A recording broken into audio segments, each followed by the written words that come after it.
کبھی سوچا ہے کہ قرآن مجید میں ایک ایسا باب ہے جسے پوری کتاب کا نچوڑ کہا جاتا ہے؟ آج ہم اسی باب یعنی قرآن کے بالکل شروع میں آنے والی سورہ فاتحہ کے رازوں کو سمجھنے کی کوشش کریں گے۔ یہ وہ 7 آیات ہیں جو ہر مسلمان اپنی نمازوں میں روزانہ دہراتا ہے، لیکن ان میں چھپے مفہوم کی گہرائی اکثر ہماری نظروں سے پوشیدہ رہ جاتی ہے۔ آئیے اس بات کا آغاز وہیں سے کرتے ہیں جہاں سے اس کی عظمت کا اعلان ہوا، خود پیغمبر اسلام صلی اللہ علیہ وآلہ وسلم کے الفاظ سے۔ یہ حدیث ہمیں بتاتی ہے کہ سورہ فاتحہ محض قرآن کا پہلا باب نہیں بلکہ اس کی عظمت کا مرکز ہے، اس کی روح ہے۔ اچھا، اسے ام القرآن یعنی قرآن کی ماں کیوں کہتے ہیں؟ کیونکہ جس طرح ایک ماں کی ذات میں کئی پہلو جمع ہوتے ہیں، بالکل اسی طرح یہ 7 چھوٹی چھوٹی آیات اپنے اندر پورے قرآن کا بنیادی پیغام، اس کے عقائد اور اس کی تعلیمات کو سمیٹے ہوئے ہیں۔ یہ سچ میں قرآن کی بنیاد ہے۔ اس سورت کی سب سے دلکش بات یہ ہے کہ یہ ایک مکالمہ ہے، ایک بندے اور اس کے رب کے بیچ ایک سیدھی سادی براہ راست گفتگو۔ اللہ تعالیٰ ہمیں سکھا رہے ہیں کہ اس سے بات کیسے کرنی ہے، مانگنا کیا ہے، اور پھر باقی کا پورا قرآن گویا اسی دعا کا ایک تفصیلی جواب بن کر ہمارے سامنے آ جاتا ہے۔ اور اس مکالمے کی خوبصورتی اس کی ترتیب میں ہے۔ یہ 3 حصوں پر مشتمل ہے۔ سب سے پہلے اللہ کی حمد و ثنا، پھر ایک مضبوط عہد و پیمان، اور آخر میں ہماری سب سے بڑی ضرورت یعنی دعا۔ یہ ایک مکمل روحانی سفر ہے۔ تو ہمارا سفر شروع ہوتا ہے حمد و ثنا سے۔ یہ وہ پہلا قدم ہے جہاں انسان اپنے خالق کی عظمت کو تسلیم کر کے اس سے اپنا تعلق جوڑتا ہے، یعنی بات شروع کرنے سے پہلے اس کی بڑائی بیان کی جا رہی ہے۔ یہاں بات صرف اتنی نہیں کہ اللہ کی تعریف ہو، اس آیت میں ال کا استعمال یہ بتا رہا ہے کہ تعریف کی ہر قسم، ہر شکل، چاہے وہ کسی خوبصورت منظر کو دیکھ کر دل سے نکلے یا کسی کامیابی پر شکر کے جذبے سے، وہ اصل میں صرف اور صرف ایک ہی ذات اللہ کے لیے ہے۔ لفظ رب کا مطلب بہت گہرا ہے۔ یہ صرف پیدا کرنے والا نہیں ہے۔ رب وہ ہے جو ایک بیج کو ایک بڑا درخت بناتا ہے، جو اربوں ستاروں کو ان کے مدار میں تھامے ہوئے ہے، اور جو ہر مخلوق کی ضرورت پوری کرتا ہے۔ اس ایک لفظ میں پرورش، محبت اور رہنمائی سب شامل ہے۔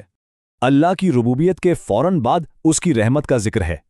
اس کو ایسے سمجھیں کہ سورج کی روشنی الرحمن کی طرح ہے، جو امیر، غریب، نیک، بد ہر ایک کو ملتی ہے بنا کسی فرق کے۔ لیکن ایک ماں کی جو شفقت ہوتی ہے وہ الرحیم کی طرح ہے، جو خاص طور پر اس کے لیے ہوتی ہے جو اس سے جڑا ہو۔ یہ اللہ کی وہ خاص رحمت ہے جو وہ اپنے ماننے والوں پر کرتا ہے۔ یہ آیت ہمیں جھنجھوڑ کر یاد دلاتی ہے کہ ہماری زندگی کا ہر عمل کہیں نہ کہیں ریکارڈ ہو رہا ہے، اور ایک دن ہمیں اس کا جواب دینا ہے۔ یہ ہمیں ذمہ دار بناتی ہے۔ اس دن جب دنیا کی ساری طاقتیں اور بادشاہتیں ختم ہو جائیں گی، حتمی اور مکمل اختیار صرف ایک ہی مالک کے ہاتھ میں ہوگا۔ اور اب ہم اس سورت کے بالکل مرکز میں، اس کے دل تک پہنچتے ہیں۔ یہ وہ آیت ہے جو حمد اور دعا کو آپس میں جوڑتی ہے۔ یہ وہ لمحہ ہے جہاں بندہ حمد و ثنا کے بعد سیدھا اپنے رب سے ایک عہد باندھتا ہے۔ یہ آیت اسلامی عقیدے کا اصل نچوڑ ہے۔